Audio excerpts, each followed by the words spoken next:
Pays arrêté à mi-chemin entre la terre et les cieux, aux voies d'eau et d'airain, doux et dur, jeune et vieux, comme une offrande levée vers d'accueillantes mains, beau pays achevé, chaud comme le pain.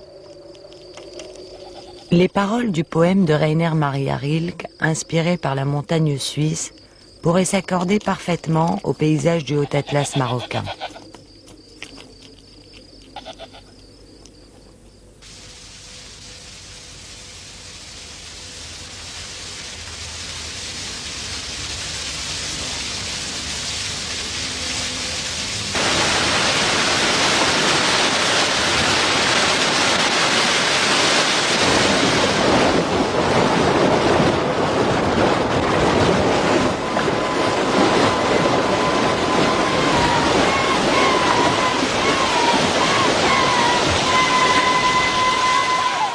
Après les longs hivers glacés, la source jaillit des plis des montagnes du Haut Atlas. Son eau claire bondit et file vers les vallées. Elle commande à tout ce qui respire. Elle ordonne la vie en un temps pour semer et un temps pour moissonner. Elle inspire à l'homme ses chants les plus beaux. Ensemble, ils partagent l'espace qui va de la terre au ciel et du ciel à la terre, souvent en amis, parfois en adversaires.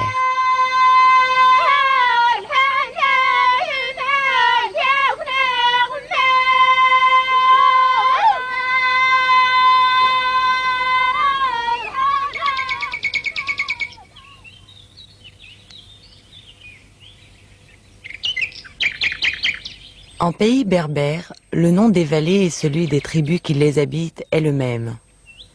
Il signe la fusion de l'homme avec son environnement.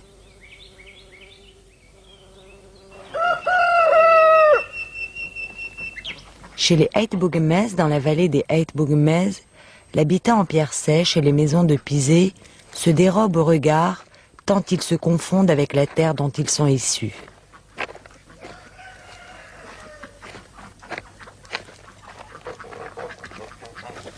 Ici, la musique tient de la vibration de l'air.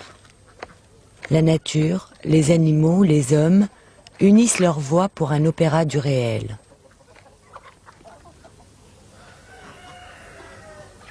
Mohamed Ben Aïssa, virtuose modeste, a le don de capter cette vibration quand il souffle en continu dans le zamer, clarinette à double foyer qui ne survit que dans cette région reculée.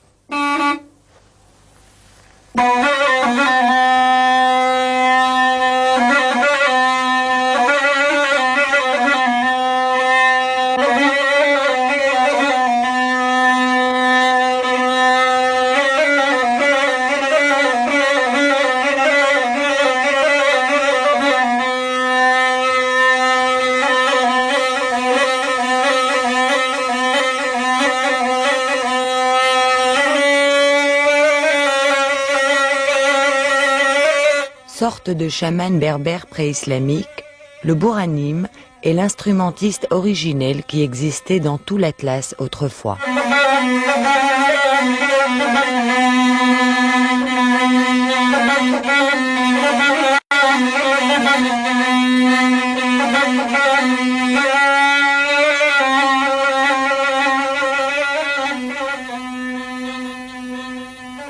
Dans l'univers berbère, l'ordre social est rigoureux. Chacun respecte la place qui lui revient. Les femmes, chargées de nourrir, abreuver et vêtir, s'acquittent de leurs tâches en s'accompagnant parfois de chansons.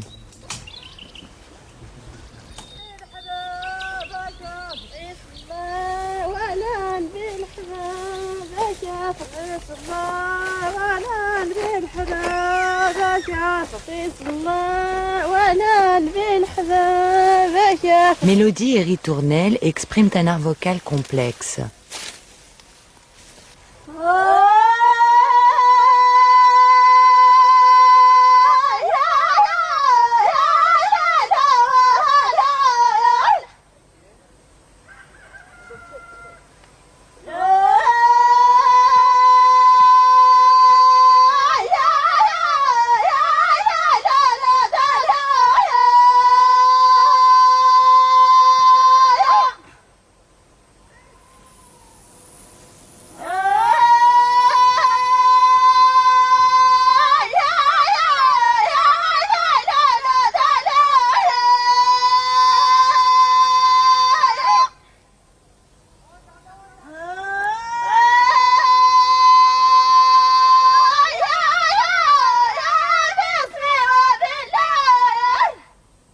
Les voix de tête sautent en duo d'une femme à l'autre jusqu'à atteindre des sommets que les youyous admiratifs accueillent en écho dans la montagne.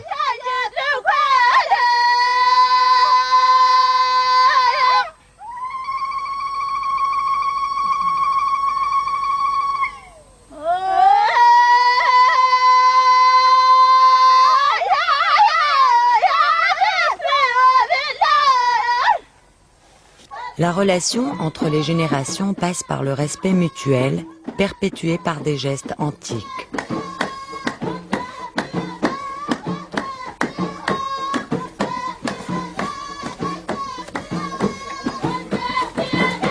Très tôt, les petites filles sont initiées à participer à l'organisation de la communauté. La plupart du temps, il leur appartient d'aller ramasser les branchages dans la forêt.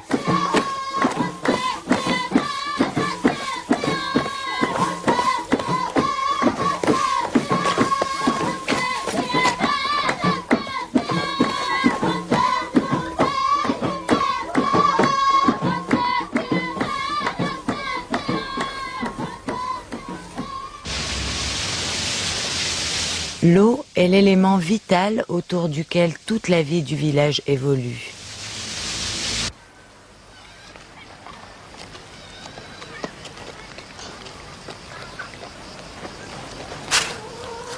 دنيا نتلقى من السيري نرى ناسي تنتسع انت السير نكذا غراس النتاسي انت غنا ايه انت سيرال ايه ان صغروت ايه انت اللي مجكوا ايه نساس ايه انت الفضار يدي كراي السالد ايه يدي قيم كراي هي تورين جكوا ايه نغنزداي زيارن ايه ايوا تين يشلات مغرا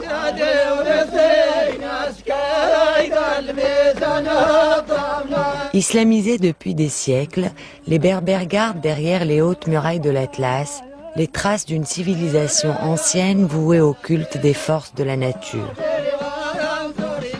Ils en respectent le mystère et s'en remettent à sa providence. Sur les hauteurs où la terre est plus dure, le ciel plus haut, l'homme, pour tirer l'essentiel de sa subsistance, a recours à des outils très archaïques.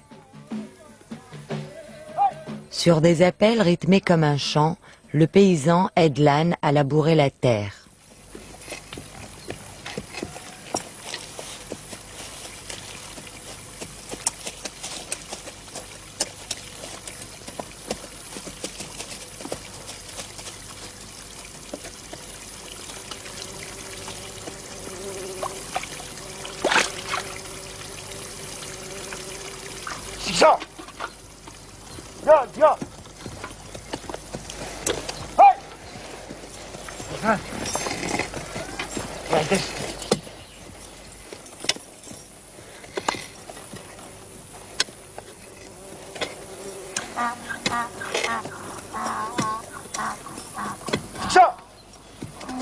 Quand la saison est bonne, la récolte de pommes de terre complète une alimentation basée en grande partie sur les céréales.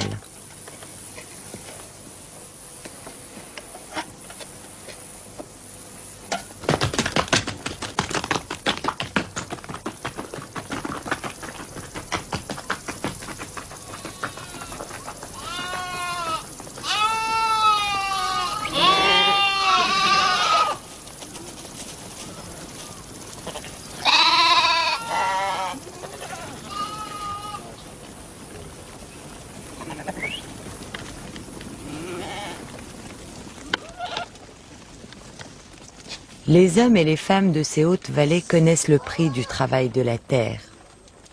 Les récoltes, comme un précieux trésor, sont conservées dans les greniers hissés au sommet de la montagne en prévision des hivers longs et difficiles qui immobilisent la vallée pendant des mois.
Par tous les temps, sur tous les chemins, c'est le balai incessant des corps